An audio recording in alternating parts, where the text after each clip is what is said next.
Hi everyone. So our next method is indirect method.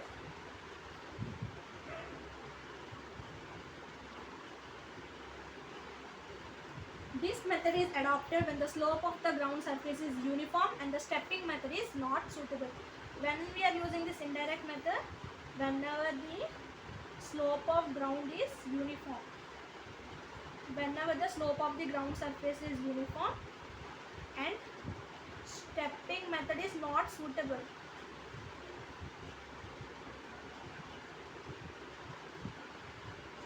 Means whenever the slope of the ground is uniform and when the stepping method is not suitable, we are using this indirect method. Okay, in this case the horizontal distance can be calculated by measuring the sloping distance and the angle of slope or the difference in the elevation between the points. So in the previous video I have explained you the indirect method can be done in three methods.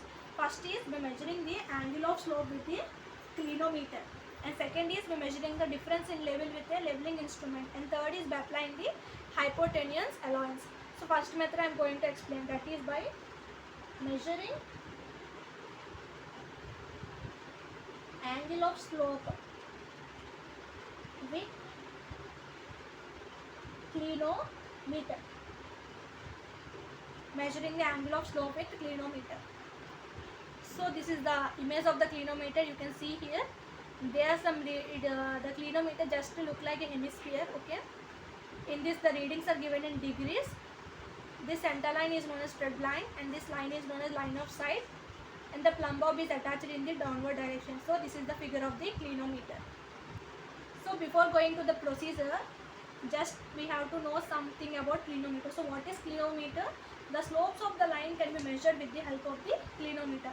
What is the purpose of clinometer? We can measure the slopes. For measuring the slopes, we are using the clinometer. A clinometer is a simplest instrument which is used for measuring the vertical angle. It is not only used for measuring the slope, it is also used for measuring the vertical angle. For measuring the vertical angles also we are using the clinometer. It consists of a graduated semicircular arc. I have shown in the figure. It consists of a semicircular arc. Okay. What is the purpose of the semicircular arc? It also consists of two pins, means point. It consists of 2 points. What is the purpose of this point? Wait a minute, I will draw the figure here. Okay.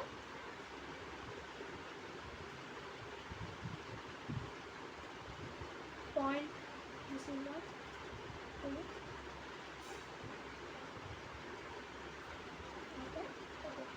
It consists of a graduated semicircular arc. This consists of a graduated semicircular arc. Two pins P1 and P2. It is used for sighting the object. Here P1 and P2 is known as two pins. What is the purpose of the pin?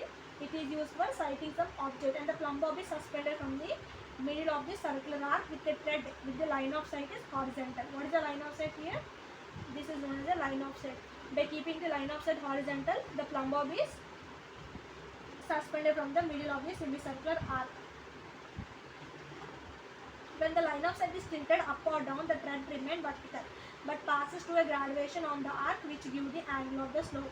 Whenever this line of sight is moving up or down, even if it is moving up or down also, this vertical thread will remain in the same position and this vertical thread will be showing some angle of slope. So this is about the clinometer.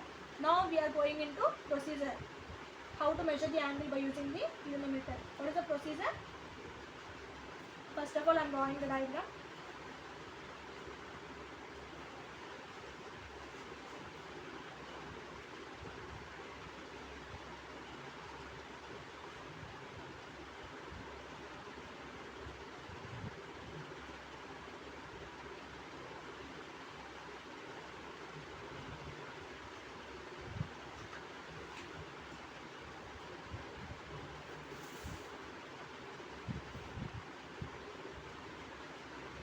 Okay. Here, let A and B are the 2 points on the sloping ground. We are assuming this as a sloping ground. Here A and B be the 2 endpoints of the sloping ground. 2 ranging rods are fixed at these points. So we have to fix 2 ranging rods at point A and point B. We are fixing 2 ranging rods. Then the 2 points A1 and B1 are marked on the ranging rods at eye level such that A1 equals to B1. After fixing the ranging rod at the positions A and B, we have to give the naming for the ranging rod. The ranging rod at A is given as position A1 and the ranging rod at B is given as position B1. These ranging rods will be at the eye level. What it should be equal in such a way that A1 should be equal to B1. Here A1 distance should be exactly equal to B1. Okay. Now the clinometer is placed in such a way that its center touches the mark A1. How is the clinometer?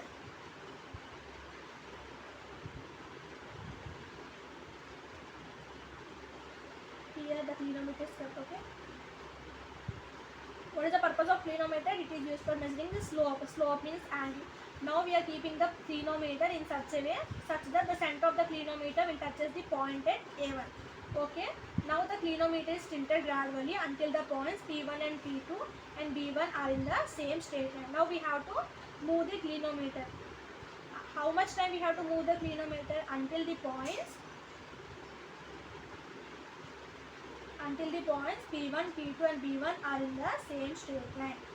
Until we have to move until the points P1 point, P2 point and the B1 point come in the straight line. We have to move the clinometer. Now the position of the thread of the clinometer will give the angle theta of the slope of the ground. Now this position will give the slope of the ground, this clinometer. The sloping distance AB, L is measured with a chain or a tape. So the distance A to B. The distance A to B can be measured by using a chain or a tape. How will you get the horizontal distance? So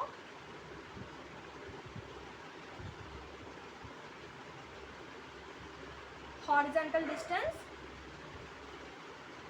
AC. This is the point on the sloping ground. When we are keeping this point onto the ground surface, we are getting this as B point and this is A point. So horizontal distance, C point and A point. Horizontal distance AC is given as L into cos theta. So this is the procedure for measuring the angle of a slope in clinometer. Okay. Thank you everyone.